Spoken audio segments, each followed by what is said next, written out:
accueil formidable. Alors, bon, nous sommes ravis de vous accueillir pour cette deuxième séquence consacrée à notre thématique Peut-on encore débattre, qui a été concoctée par Aude Dassonville du Monde, François Rousseau de Télérama, Marius Joly qui est étudiant à l'IJBA, l'école de journalisme de Bordeaux, et moi-même qui suis Yann Guillon et qui suis journaliste à la vie. Nous allons consacrer cette deuxième séquence globalement aux solutions et nous commencerons par nous pencher sur notre cerveau. Que se passe-t-il dans notre tête quand nous n'arrivons plus à débattre? Et puis, dans un second temps, nous explorerons les solutions possibles. Et enfin, à midi, on essaiera avec nos intervenants experts en communication non violente de vous donner quelques conseils pour survivre aux débats enflammés, aux prises de tête lors des repas de famille. Et je pense que ça parle à tout le monde. Et pour cela, nous aurons besoin de vous. Ça tombe bien, vous êtes très nombreux et j'espère que vous allez rester jusqu'au bout. Ceux qui le souhaitent, à ce moment-là, ça va se passer à midi. Ceux qui le souhaitent pourront monter sur scène pour participer aux conversations d'un vrai faux repas de famille. Alors n'hésitez pas à vous manifester lorsque les animateurs vous solliciteront tout à l'heure. Et sur scène, vous pourrez jouer votre propre opinion ou bien vous mettre dans la peau d'une personne fictive, bien évidemment, qui aurait des opinions très opposées aux vôtres et qui ressemblerait par pur hasard, évidemment, à votre beau-frère, à votre tante, à votre père. Enfin, vous voyez exactement de qui je parle. Et tout cela accompagné d'experts en communication non violente qui seront là tout à l'heure. Mais bon, c'est pas encore l'heure de manger, c'est juste le début de la matinée. Et on va d'abord commencer par aller voir ce qui se passe dans notre cerveau lorsque les débats s'enflamment et que les opinions se polarisent. Pourquoi la colère et parfois même la violence s'invitent-elles dans nos conversations? Bonjour Albert Bouquet-Vert. Bonjour. Vous êtes neuroscientifique et psychologue clinicien. Vous avez publié il y a quelques années un livre qui s'intitule « Quand le cerveau nous joue des tours » aux éditions Alary et vous y décryptez les mécanismes de notre perception. Et puis bientôt, le 5 septembre, vous publiez un autre livre, toujours aux éditions Alary, qui s'appelle Neuromania, le vrai du faux sur le cerveau. Et vous avez aussi cofondé Plasma, qui est une association qui organise des conférences, des ateliers, pour mieux comprendre les mécanismes qui sous-tendent la formation et le développement de nos croyances. Vous êtes donc un observateur privilégié de la pensée humaine et de toutes ses fantaisies. Alors, je vais vous laisser la parole pour environ une demi-heure, 40 minutes maximum, et nous passons ensuite la parole à vous, le public. Merci beaucoup.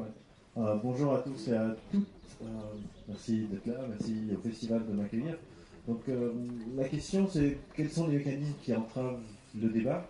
Peut-être, et la thématique plus générale c'est peut-on encore débattre? Mais quand on pose la question de est-ce qu'on peut encore débattre, on sous-tend qu'avant on pouvait débattre et que quelque chose a changé. Mais ça crée une sorte de contradiction, c'est que notre cerveau c'est le même depuis, on pense, 30-40 000 ans. Et certains vont jusqu'à 150, 200 000 ans. Et donc, qu'est-ce qui a changé? Pourquoi est-ce qu'on aurait perdu une capacité alors que notre cerveau est encore le même? Et pour répondre à cette question, on va faire ça en plusieurs petites parties. Pas beaucoup de temps, il faut qu'on fasse une sorte de condensé des mécanismes cérébraux. Et je veux que vous gardiez en tête une sorte de trame de fond. C'est qu'on a une sorte d'intuition, tous et toutes, qu'on est nos cerveaux. Et c'est une croyance très présente. Beaucoup de gens, mais qui est fausse en fait. Quand on étudie le cerveau, on réalise très vite qu'on n'est pas notre cerveau. On est un cerveau dans un corps, dans un contexte. Notre cerveau est ce qu'on appelle un organe d'interrelation.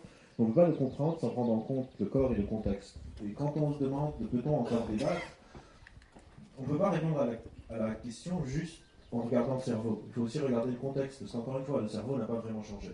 Donc, ça ne peut pas être juste le cerveau. C'est la rencontre entre un cerveau et un contexte. Et il y a eu dans l'histoire de l'humanité plein de moments où on ne pouvait pas débattre. On ne pouvait pas débattre il y a 300 ans de l'existence de Dieu. Parce que ça ne se passait pas bien. On ne pouvait pas débattre de est-ce que la Terre est au centre de l'univers ou est-ce que le Soleil est au centre de l'univers. Donc il y a des choses qui sont en train de changer, ne sont pas nécessairement liés juste à notre cerveau, qui sont un lien, encore une fois, entre mon cerveau, le corps, on va l'oublier pour le thème d'aujourd'hui, c'est vraiment entre le cerveau et le contexte. Et donc pour pouvoir répondre à cette question, on va explorer ensemble quelques bases de notre cognition, donc en lien avec notre cerveau, ça va être un peu notre première partie. Dans notre deuxième partie, on va voir, ok, et le contexte alors, qu'est-ce qui a changé dans notre contexte qui fait que, effectivement, peut-être qu'aujourd'hui on peut moins débattre, ou en tout cas, on peut débattre de moins de choses. Quelqu'un avait dit on peut rire de tout mais pas avec tout le monde, ça s'applique aussi à débattre. On peut débattre de tout mais pas avec tout le monde. Et il semblerait qu'aujourd'hui il y a de plus en plus de sujets sur lesquels on a beaucoup de mal à débattre de telle manière à ce que les dîners... C'est marrant ce que j'ai dit à midi parce qu'à Chiasma on avait créé une brochure qui s'appelait Comment survivre à un dîner de famille. C'était une sorte de guide que vous pouvez télécharger gratuitement sur notre site. Non, sur le site il y a le kit d'autodéfense lors des élections. Ce qui est le même problème. Et ça aussi, c'est intéressant quand on parle de contexte. Souvent, dans les périodes d'élection, c'est plus difficile de débattre que quand il ne se passe rien. Ouais, j'ai envie de vous répondre que même à CNews, ce n'est pas Bolloré qui décide de la ligne du journal, ce sont des journalistes. Alors, il a engagé des journalistes et il a donné une ligne et je suis certain qu'il s'y tient. Je vais vous décevoir, peut-être, mais ce sont les rédactions qui décident. Dans les médias de service public, dans les grands quotidiens d'information, on se bat depuis plus d'un siècle et demi pour être autonome et indépendant. Et je peux vous assurer que c'est vraiment quelque chose de très important. Moi, je suis le directeur de la rédaction. C'est pas moi qui choisis la une du journal. C'est pas moi qui le détermine. C'est l'équipe rédactionnelle. Mehdi s'en rappellera peut-être. À un moment, on a créé ce qu'on appelait les JIP à la RTBF. C'était journaliste, éditeur et présentateur.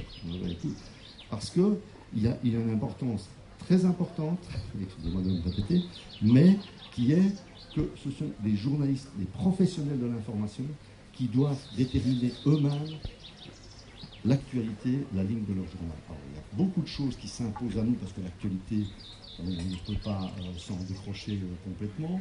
Il y a ce qu'attendent les auditeurs, le public, ce qu'il est en droit d'attendre de nous. On a des devoirs vis-à-vis d'eux, mais nous décidons en toute autonomie des sujets que nous. Bien, il y a toujours des recommandations. Dans une chaîne, même comme la RTBF, on a parfois des partenariats et il y a parfois des collègues qui sont dans une émission dans laquelle ils vont « Ah, il y a Bruel qui passe, tu n'en prendrais pas un bout dans ton journal ?» Et là, on se hérisse tout de suite. La rédaction devient un hérisson dans ces moments-là. Et je peux vous assurer que pour essayer de faire passer quelque chose, c'est impossible et c'est même contre-productif. Donc il y a certainement des endroits où il y a des dictats qui se font, il y a des médias qui sont des médias d'État. En Russie, par exemple, les médias d'État et là, la direction de terre. Il y a des journaux tellement commerciaux que ce sont les publicitaires qui finissent par décider de la ligne. Il existe également ce qu'on appelle le native advertising, qui sont des faux articles d'information, mais qui vont finalement vous vendre quelque chose. Typiquement, on va en avoir maintenant, c'est quelles sont les crèmes à bronzer utiles dans le truc, et on sait très bien que 3 pages plus loin, il va y avoir un encart publicitaire. Ça, ce ne sont pas des journaux indépendants qui font ce travail-là, ou des médias de service public qui ont des chartes d'autonomie et d'indépendance. On a des sociétés de rédacteurs qui sont extrêmement vigilantes à ce que le respect de la ligne éditoriale et de l'autonomie des journalistes soit respecté.